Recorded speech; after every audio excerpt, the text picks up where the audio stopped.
Alhamdulillah wassalatu wassalamu ala Rasulillah wa ala alihi wa man wala. Rabbi shrah li sadri wa yassir li amri wahlul 'uqdatam min lisani yafqahu qawli. Rabbana urzuqna ilman nafi'an wa rizqan thayyiban wa amalan mutaqabbalan. Kaum muslimin dan muslimat rahimani wa rahimakumullah. Alhamdulillah pada malam hari ini Allah Subhanahu wa taala mencurahkan kepada kita nikmat yang sangat banyak. Nikmat iman, nikmat kesehatan, dan juga nikmat waktu luang. Semoga kita bisa mensyukuri atas nikmat-nikmat tersebut. Dan juga nikmat keamanan. Jadi Allahumma ansur ikhwanana fi Palestin. Ya Allah, tolonglah saudara-saudara kami di Palestina. Sebagian kita itu diuji dengan nikmat aman, sebagaimana yang sedang diuji oleh saudara-saudara kita seiman, yaitu negeri para nabi, yaitu Palestina, sebuah negeri yang dijajah oleh kaum Yahud laknatullah alaih. Semoga laknat Allah senantiasa tercurah kepada mereka, Yahudi, yang penuh dengan kezaliman dan yang lainnya. Dan memang itu sudah takdir Allah Subhanahu wa taala, bahwasanya Palestina itu senantiasa menjadi perebutan tiga agama, dan tidak akan pernah tenang Palestina itu, tidak pernah aman Palestina itu, kecuali tatkala dipimpin oleh kaum muslimin. Tatkala yang mendominasi adalah Yahudi ataupun Nasrani, ia akan senantiasa bergejolak. Baru akan tenang tatkala kaum muslimin itu yang memimpinnya. Ya, selalu yang jadi korban adalah kaum muslimin seperti sekarang ini. Dan semoga Allah mengokohkan keimanan saudara-saudara kita dan menerima yang meninggal sebagai syuhada, sebagai orang-orang yang mati syahid karena berpegang teguh di atas agamanya Islam. Dan barakallahu fikum, tidak kalah kita mengambil pelajaran dari hal itu. Allah Subhanahu wa taala limpahkan kepada kita nikmat suatu negeri yang Masya Allah,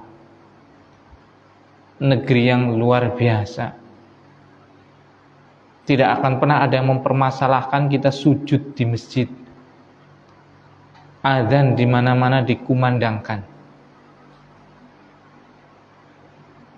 Nikmat apa lagi yang kita dustakan daripada nikmat keamanan yang luar biasa ini? Makanya saya sendiri itu mengajak dan memohon kepada kita semua itu, mari kita syukuri nikmat aman ini dengan beribadah kepada Allah Subhanahu wa ta'ala. Dikaruniai bumi yang begitu aman, maka keamanan itu kita gunakan untuk beribadah kepada Allah. Dengan sujud kepada Allah, sholat, kita diberikan aman sehingga kita mencari rizki, menjemput rizki dengan berdagang atau bertani atau berternak, aman. Itu nikmat yang luar biasa, dan itu ibadah. Tatkala kita mengisi keamanan yang Allah limpahkan kepada kita di atas ketaatan, dan bisa, naudzubillah, saya mau ngomong bisa jadi itu berat itu, karena anak termasuk orang yang nggak mau diuji dengan tadi. Ia pengen orang itu diuji dengan bala dan nikmat. Nikmat juga ujian. Kita kan pengennya diuji dengan ujian kenikmatan, bersyukur, sadar, bersyukur. Akhirnya ditambah lagi nikmatnya. Tapi bisa jadi kalau kita diuji nikmat, salah satunya apa? Keamanan negara yang luar biasa seperti ini, tapi kita tidak syukuri dengan ketaatan kepada Allah, naudzubillah, cuma naudzubillah, jangan sampai kita diuji dengan hilangnya rasa aman tadi, diuji dengan kegaduhan, naudzubillah. Dan bisa jadi kan, dan sangat mungkin baru kita nanti sadar betapa agungnya nikmat aman. Oleh karena itu, mari kita syukuri nikmat aman ini dengan mengisi ketaatan kepada Allah. Toh makna ketaatan itu sangat luas. Bisa dengan bekerja yang halal, karena sebab aman, kita enak bekerja, mau kemana-mana nyaman, tidak ada rasa takut, tidak perlu rasa khawatir, kan seperti itu. Jalan-jalan juga bisa bernilai ibadah. Tapi jangan pernah lupakan ibadah-ibadah yang pokok, seperti sholat, seperti puasa, seperti menutup aurat bagi perempuan yang sudah dewasa itu. Nah, barakallahu fikum. Salawat dan salam semoga tercurahkan kepada Nabi kita yang mulia Muhammad sallallahu alaihi wasallam serta sahabatnya, keluarganya dan seluruh kaum muslimin termasuk kita dan Bapak Ibu sekalian yang senantiasa mempelajari, mengamalkan dan menyebarkan syariat-syariat Islam yang mulia ini. Nah, kita lanjutkan membahas atau membaca sebuah kitab yang ditulis oleh Al-Imam An-Nawawi rahimahullah ta'ala yang berjudul Riyadhus Shalihin min Kalami Sayyidil Mursalin. Kita masih membaca tentang hadis-hadis di bab ketiga, yaitu bab sabar, dan sampai kita pada hadis yang ke-44. Bismillah. Terutama ibu-ibu ini, Masya Allah, ini ada suri tauladan sahabiah yang luar biasa. Ini ada kisah yang akan kita baca ini. Seorang sahabiah tidak cuma bertakwa, namun betapa cerdas akalnya, betapa sabar hatinya. Luar biasa ini. Kita baca ini bareng-bareng. Masya Allah. Saya tadi membaca itu, Masya Allah, pantas sekali para sahabat itu. Udahlah, cukup mereka dikasih nikmat berupa istri-istri seperti ini, sudah luar biasa itu. Kita baca. Wa an Anasin radhiyallahu taala anhu qala. Hadis yang ke-44, bab yang ketiga. Kalau dari bab sabar itu hadis yang ke-20. Kalau seluruh hadis dari awal itu hadis yang ke-44. Barangkali kitabnya berbeda-beda seperti itu, cetakannya maksudnya. Dari sahabat Anas, semoga Allah SWT meridhoinya, dia berkata, kana benun li Abi Thalhah yashtaki. Adalah Abu Thalhah, dia memiliki anak yang sedang sakit. Fa kharaja Abu Thalhah, kemudian Abu Thalhah barakallahu fikum keluar. Iya, untuk suatu keperluan, ada perlu seperti itu. Dan anaknya sakit sama ibunya. Nah, faqubidas sabiyyu sallallahu sabiyyu. Kemudian putranya tadi tatkala Abu Thalhah itu keluar, Allah menghendaki hal yang lain, yaitu putranya meninggal. Falamma raja Abu Thalhah qala ma fa'ala bani. Tatkala Abu Thalhah pulang ke rumahnya, dia bertanya kepada istrinya, yaitu Ummu Sulaim. Istrinya namanya Ummu Sulaim. Nah, ini perempuan yang luar biasa, Masya Allah. Dia bertanya Abu Thalhah kepada istrinya ini, ma fa'ala bani, apa yang sedang dilakukan oleh anakku? Karena anaknya kan tadi sakit tadi. Otomatis seorang bapak sangat mengkhawatirkan tentang keadaan anak. Seperti itu. Maka dia menanyakannya. Qalat Ummu Sulaim wa hiya ummus sabi. Berkata Ummu Sulaim, dan dia adalah ibu dari anak kecil tadi. Jadi Ummu Sulaim itu pernah menikah 2 kali. Pertama adalah menikah dengan dengan Malik ibn Nadhr, dan punya anak namanya Anas. Seperti itu. Jadi Anas ibnu Malik ibnu Nadhr, ummuhu, ibunya adalah Ummu Sulaim. Kemudian nikah dengan Abu Thalhah. Seperti itu. Dia punya anak ini yang meninggal. Seperti itu. Faqalat Ummu Sulaim wa hiya ummus sabi, dan berkata Ummu Sulaim, yaitu istrinya Abu Thalha ini, dia adalah ibu dari anaknya Abu Thalha tadi. Berarti anaknya ini dengan Anas saudara seibu, beda bapak. Huwa askanu makan. Sekarang dia dalam keadaan yang sangat tenang. Masya Allah, perhatikan betapa istri ini, yaitu Ummu Sulaim, sangat pintar dan sangat sabar juga. Anaknya meninggal, barakallahu fikum, dia masih punya kesabaran yang luar biasa.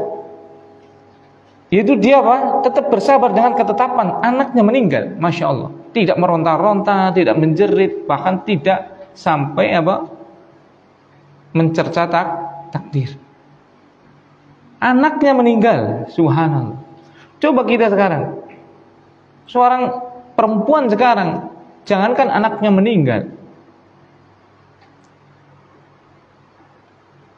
uang belanja cuma 20.000 aja sudah marah-marah ke suami. Bahkan bisa jadi sudah mencerca takdir. Ummu Sulaim, Masya Allah, anaknya meninggal, begitu sabar. Bahkan tatkala ditanya oleh suaminya, dia mengatakan anak kita sedang dalam keadaan yang sangat baik. Pertanyaannya, apakah ini dusta? Tidak. Ini namanya tauriyah.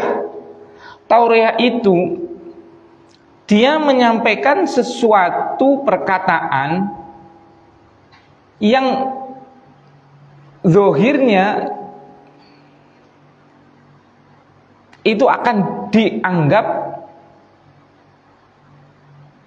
suatu pemikiran A, dan ada sisi yang lainnya, tapi sisi lainnya lebih lemah. Tapi yang dimaksud oleh pengucap tadi adalah sisi lemahnya tadi.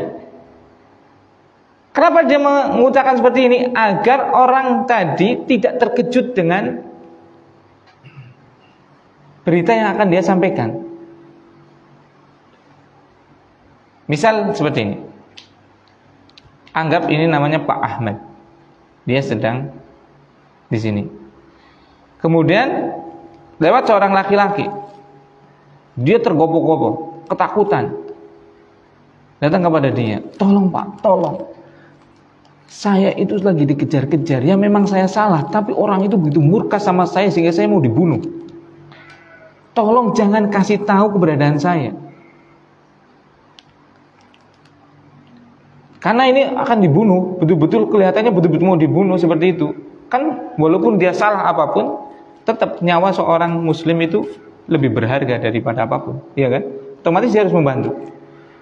Ya sudah, insya Allah nanti saya tidak sampaikan. Nah,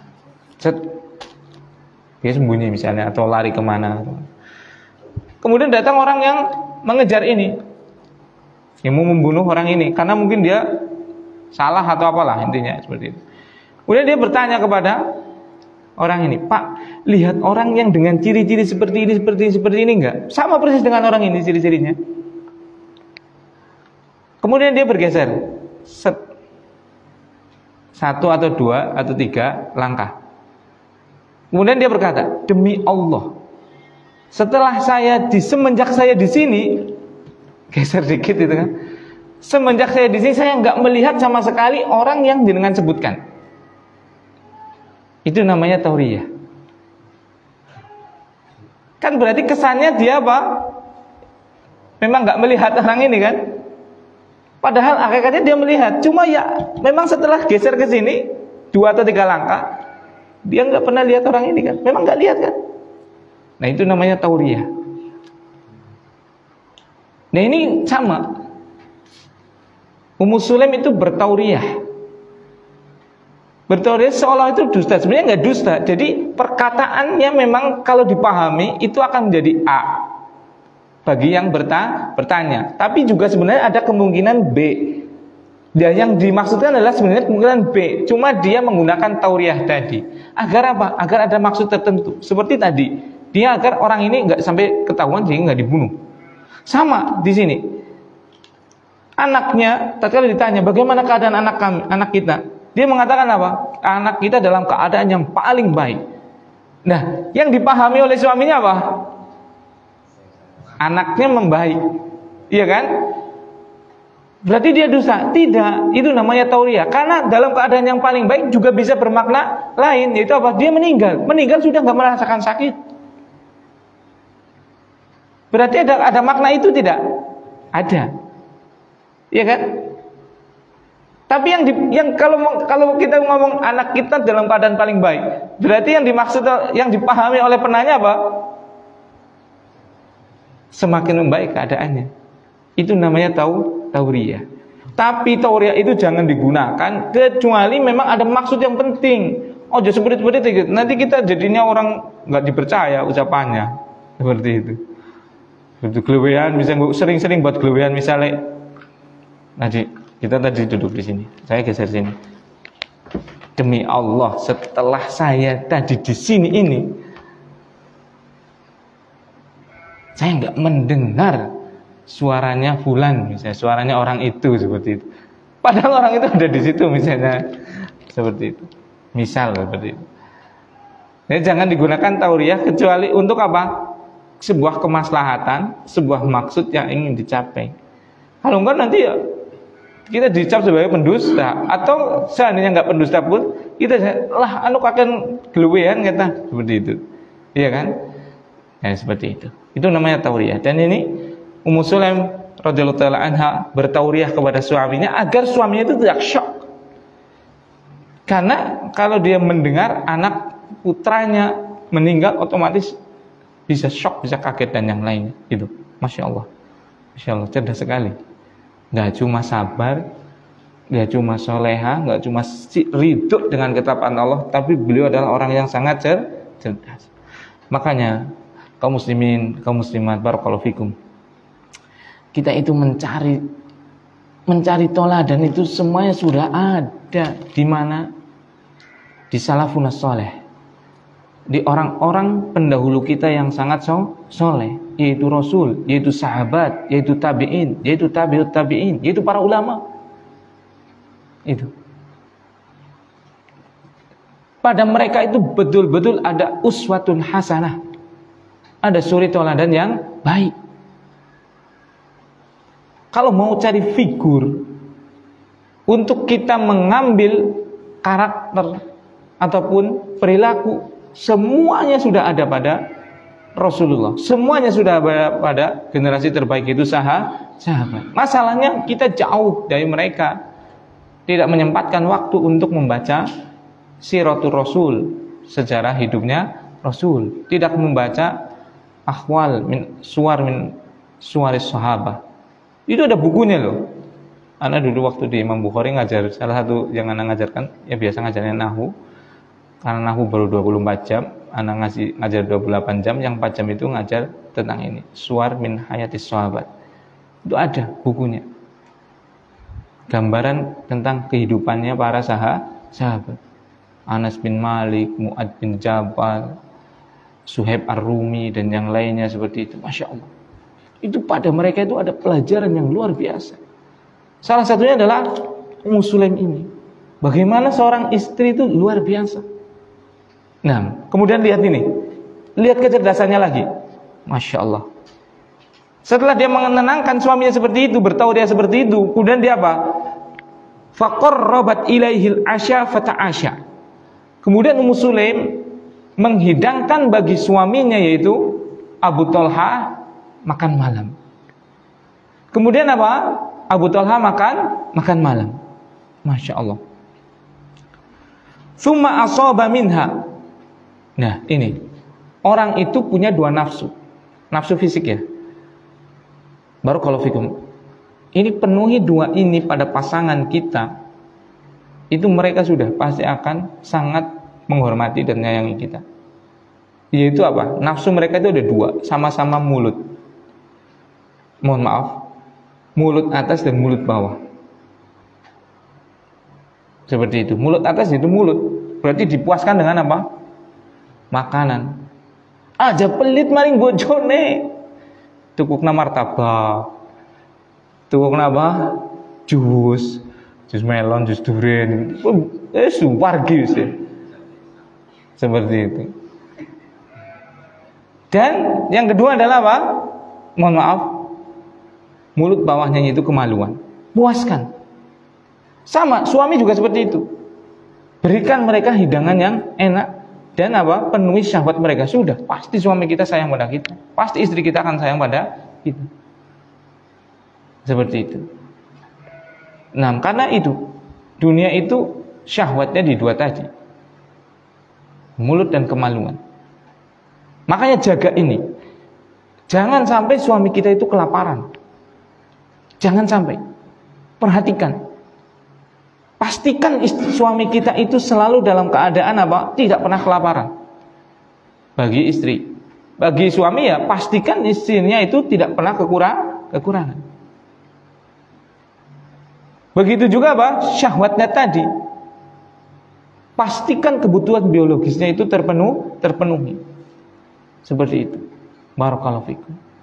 Makanya dengan seperti ini kenyang sudah, syahwat sudah terpenuhi. Syahwat, coba orang kalau sudah syahwat terpenuhi sudah selesai. Mau keluar rumah maupun aman dia. Tapi kalau syahwatnya nggak terpenuhi, lapar juga, cepat marah. Iya tidak? Dikit-dikit marah, ya pantas lah. Wedang kopi langka, gedang goreng langka. Buka tutup saji, zong. Dia pantas apa?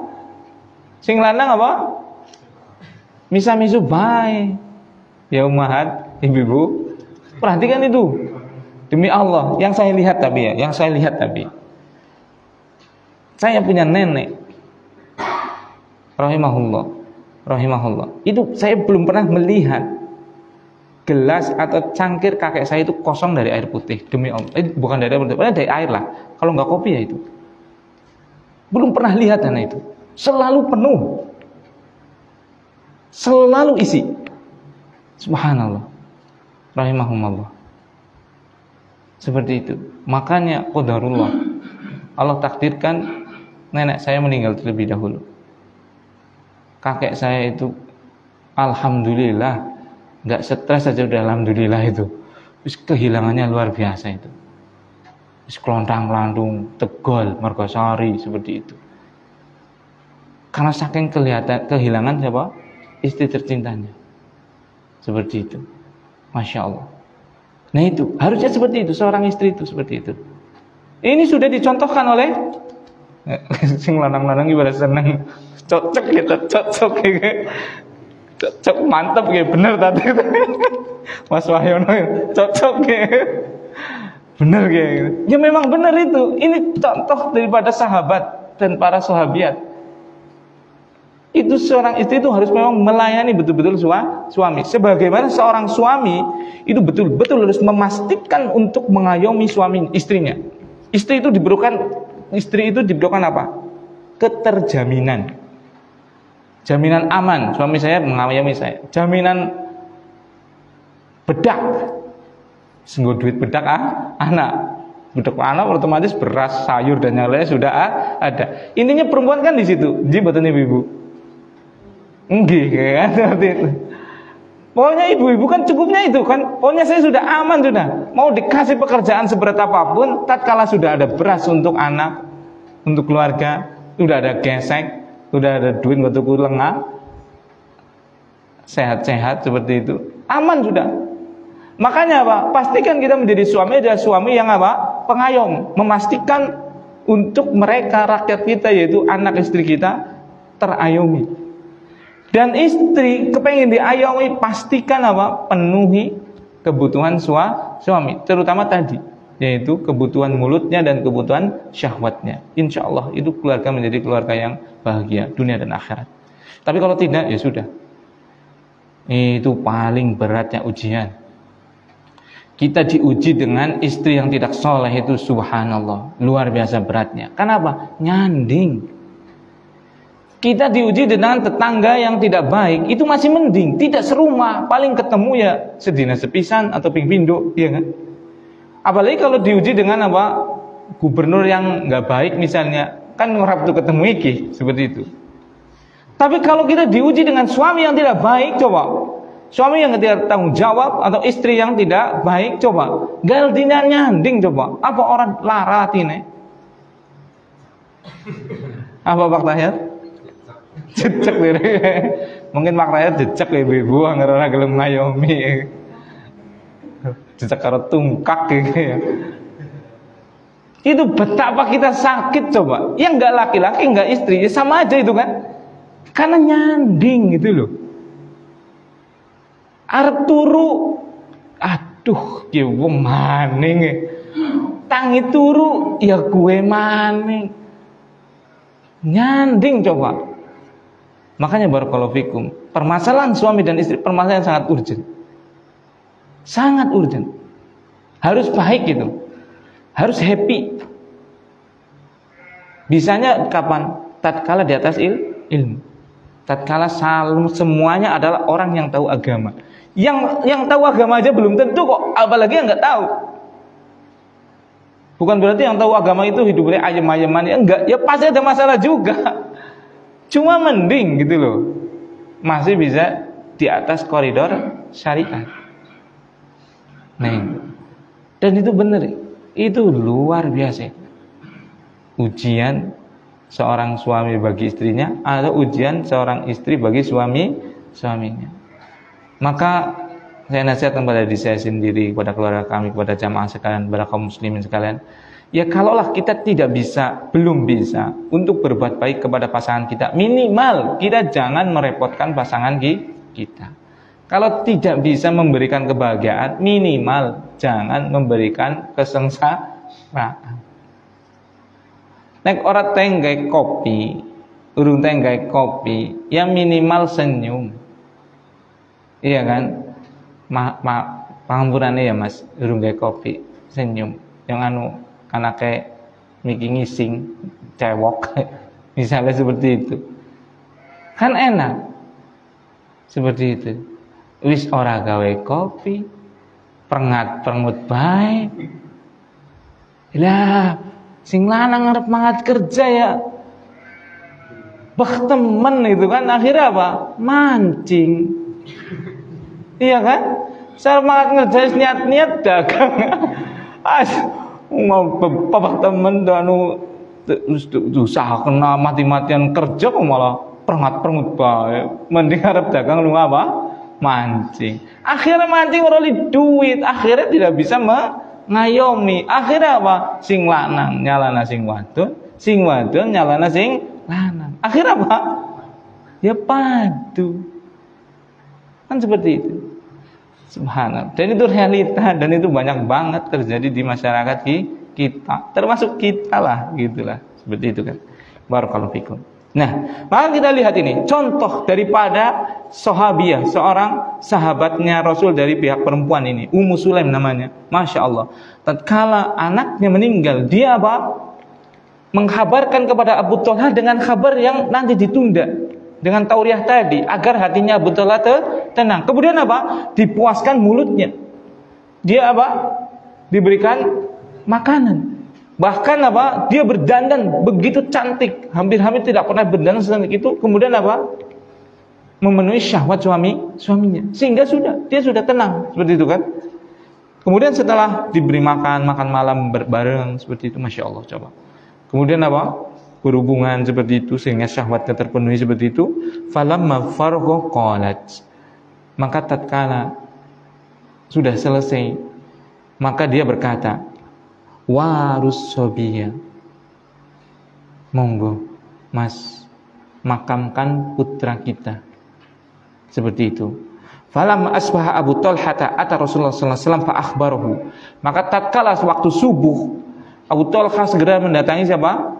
Rasulullah sallallahu alaihi wasallam dan menceritakan tentang hal tersebut. Bagaimana putranya mati, kemudian istrinya apa? Menyembunyikan, kemudian dengan apa? Memberi makan, kemudian berhubungan, kemudian setelah itu baru menghabarkan. Pokoknya diceritakan seperti itu. Faqala ahrastumul lailata. Kamu mendatangi dia, maksudnya berhubungan badan dengan dia. Qala na'am. Benar Rasulullah SAW. Qala, maka Rasulullah SAW bersabda, Allahumma barik lahuma, ya Allah, pastikan berikan keberkahan kepada keduanya. Masya Allah. Ini doanya Rasul. Orang yang nggak punya dosa, pasti doanya apa? Diijabahkan, dikabulkan. Makanya apa? Fawaladat gulaman, maka Ummu Sulaim itu melahirkan seorang putra juga. Kemudian apa? Faqala li Abu Talhah. Kemudian Abu Talhah berkata kepada Anas. Anas berarti anak bawaannya ya, anak tirinya kalau dalam istilah kita itu kan. Kemudian Abu Talhah itu berkata kepada anak tirinya ini, yaitu Anas, ihmilhu hatta ta'tiya bihin nabiyya sallallahu alaihi wasallam. Bawa dia Anas. Untuk apa? Menemui Rasul sallallahu alaihi wasallam, seperti itu. Fa ba'atha ma'ahu bitamaratin. Kemudian selain membawa adiknya itu, adik yang beda bapak, satu ibu beda bapak, itu apa? Beliau juga membawa apa? Beberapa korma. Faqala ama'ahu syai'un. Kemudian Nabi sallallahu alaihi wasallam berkata, apa bersama dia ada sesuatu? Qala na'am tamarat. Benar Rasulullah SAW, ada beberapa korma seperti itu. Fa akhadaha Nabi sallallahu alaihi wasallam fa mawdaghaha. Kemudian Rasulullah SAW mengambil kurma tadi, kemudian mengunyah, melumat kurma tadi sehingga lembut. Tsumma akhadha min fihi faja'ala fi sabiy sallallahu alaihi fi sabiy. Kemudian beliau mengambil kurma tadi, kemudian melumat kurma tadi, kemudian meletakkan kurma tadi di mulutnya, kemudian setelah lembut diletakkan ke mulut anak kecil tadi sambil mendoakan keberkahan. Tsumma hannakahu, kemudian mentahniknya. Tahnik itu adalah kita melumatkan kurma pada bayi yang baru lahir, kemudian ditaruh di langit-langit mulut. Itu termasuk sunnah. Seperti itu. Nah, fasammahu Abdullah. Kemudian Rasulullah SAW memberikan namanya anak tersebut adalah siapa? Abdullah. Masya Allah. Luar biasa. Bagaimana Ummu Sulaim, ya kan seperti itu. Nah, dari sini barakallahu fikum, memang pada Rasulullah SAW itu ada keberkahan. Ada apa? Keberkahan. Sampai pun kepada zat beliau, air liurnya, sisa-sisa Rasulullah SAW itu mereka bertabaruk. Jadi boleh tabaruk dengan sisa-sisanya Rasul Sallallahu Alaihi Wasallam. Biasa Rasulullah SAW kalau habis wudhu itu para sahabat itu sampai kayak mau berperang gitu, untuk rebutan apa? Sisa air wudhunya Nabi SAW. Tapi ini min khosaisin Nabi SAW. Tolong, ini adalah kekhususan Nabi. Jadi nanti kalau saya wudhu jamaah barakallahu fikum, gak usah rebutan. Seperti itu. Gak usah apa? Rebutan. Yang ada keberkahan pada sisa-sisanya adalah apa? Pada sisa-sisa Rasul Sallallahu Alaihi Wasallam. Adapun selain beliau nggak ada. Nah itu kan kadang mungkin ada yang kan dulu para sahabat berebut tentang sisa-sisanya Rasul. Berarti boleh kita berebut dengan sisa-sisanya yang berakar Rasul? Maka nggak boleh. Ya kalau minta didoakan boleh nggak? Ya boleh aja.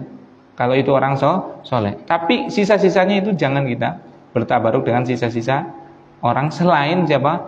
Rasulullah Sallallahu Alaihi Wasallam. Seperti itu. Nah dari sini juga kita mengambil pelajaran apa? Bahwasanya barakallahu fikum, pentingnya kita memberikan nama yang baik. Dan sebaik-baik nama adalah Abdullah dan Abdurrahman. Seperti itu. Hambanya Allah, hambanya Ar-Rahman. Dan nama itu barakallahu fikum, nama itu yakin itu ada harapan dari seorang orang tua. Iya kan? Tatkala orang tua tadi memberikan nama kepada anaknya, pasti di hati orang tua itu ada sesuatu. Kenapa dia memberikan nama anaknya dengan itu? Makanya nggak boleh kita memberikan nama anak kita dengan nama-nama orang kafir. Sehebat-hebatnya Cristiano Ronaldo, sehebat-hebatnya Lionel Messi, seterkenal-kenalnya siapalah seperti itu, orang-orang kafir, nggak boleh kita memberikan nama anak kita dengan nama Ronaldo, nggak boleh. Kenapa? Bukan saya yang melarang, Rasulullah sallallahu alaihi wasallam yang melarang. Man tasyabbaha biqaumin fahuwa minhum. Siapa saja yang mau memirip-miripkan dirinya dengan suatu kaum, maka dia adalah bagian dari kaum tersebut. Ini bukan ucapan saya. Ini adalah ucapan siapa? Rasul sallallahu alaihi wasallam. Jadi tidak mungkin dia menamakan anaknya Ronaldo kecuali di dalam hati orang tuanya tadi ada takjub, takjub itu apa? Kagum dengan siapa? Ronaldo. Ya karena saking pintarnya main bola dan dia berharap agar apa? Anaknya bisa main bola seperti Ronaldo. Iya kan? Gak mungkin gak? Pasti ada itu. Kenapa kita nggak pengen seperti, coba kasih nama anaknya Abdurrahman, biar seperti apa? Abdurrahman bin Auf, kaya raya, pinter, sahabiah, jaminan masuk surga. Coba, iya kan? Atau kasih nama Umar, pemberani, pembeda antara yang hak dan yang batil, orang terbaik kedua setelah para nabi, khalifah yang kedua, jaminan masuk surga. Iya kan? Atau yang lebih mulia dari itu, nama-nama para nabi. Apa kita kurang stok? Iya kan? Apa kita kurang stok contoh orang-orang soleh, contoh orang-orang baik, contoh orang-orang berjaya baik dunia atau akhirat? Atau kita yang karena nggak tahu, dan kemungkinan ini yang paling dominan, yaitu kita kurang tahu dengan nama-nama orang soleh. Siapa saja nama para nabi mungkin kita nggak tahu. Siapa saja nama para sahabat nabi mungkin kita nggak tahu. Bagaimana sahabat ini, bagaimana sahabat itu, bagaimana kayanya Utsman bin Affan, bagaimana cerdasnya Abu Hurairah, bagaimana kuatnya Khalid bin Walid, bagaimana gagahnya Hamzah. Seperti itu kita nggak tahu. Makanya kita itu adalah buah dari apa yang kita lihat dan kita pelajari. Kita yang lihat adalah orang kafir, kita yang baca adalah produk-produk kafir, pemikiran-pemikiran orang kafir, maka kita akan tidak jauh dari hal tersebut. Tapi tatkala kita lebih melihat kepada orang-orang muslim, para salafus saleh, generasi terbaik, kemudian kita mengetahui bagaimana kisah kehidupan beliau, pasti kita akan apa? Menginginkan untuk seperti mereka. Jadi kita adalah buah dari pikiran kita. Makanya pikiran kita harus selalu diikat dengan apa? Al-Quran, diikat dengan hadis, diikat dengan pemahaman para sahabat, diikat dengan para ulama. Seperti itu. Barakallahu fikum. Nah, wa fi riwayatin lil Bukhari, dan pada riwayat dari Imam Bukhari, qala Ibnu Uyainah, berkata Ibnu Uyainah, faqala rajulun minal ansar, berkata salah satu laki-laki dari Ansar, fara'aitu tis'ata auladin kulluhum qad qara'ul Qur'ana, yakni min auladi Abdullah al-Maulud. Dan saya, Ibnu Uyainah mengatakan, dan sungguh ada seorang Ansar mengatakan bahwasanya saya melihat 9 dari anaknya Abdullah tadi, anak yang tadi kesabarannya Ummu Sulaim, kemudian tatkala anaknya meninggal, kemudian apa? Memberitahukan dengan perlahan, memberi makan suaminya, kemudian akhirnya mendatangi suaminya, kan lahir Abdullah. Nah, dari Abdullah ini, Abdullah punya 9 anak, semuanya kata Sufyan ibn Uyainah apa? Qad qara'ul Qur'ana, mereka adalah ahli Quran semuanya. Masya Allah. Karena barokahnya Nabi tadi. Seperti itu, Masya Allah. Seperti itu. Makanya barakallahu fikum, carilah istri yang solehah, istri yang betul-betul tahu agamanya. Karena apa? Karena dia adalah rahim di mana anak-anak kita akan dikeluarkan. Kenapa? Karena istri kita adalah madrasatul ula li auladina, sekolah pertama bagi anak-anak kita. Bukankah anak kita itu masuk sekolah paling umur 7 tahun atau 6 tahun? Lah selama itu dia melihat dari mana? Kalau nggak dari ibunya. Seperti itu, barakallahu fikum. Nah, Insya Allah besok akan dilanjutkan bacaannya. Intinya sama, intinya sama. Yang besok akan kita baca, cuma dari redaksi yang berbeda, yaitu dari Imam Muslim. Seperti itu. Nah, ada pertanyaan silakan. Sudah adzan ya? Sudah masuk adzan? Nah, kalau ada pertanyaan silakan. Kalau nggak ada, kita cukupkan dengan bacaan kafaratul majlis. Subhanakallahumma wa bihamdika asyhadu alla ilaha illa anta astaghfiruka wa atubu ilaik. Assalamualaikum warahmatullahi wabarakatuh.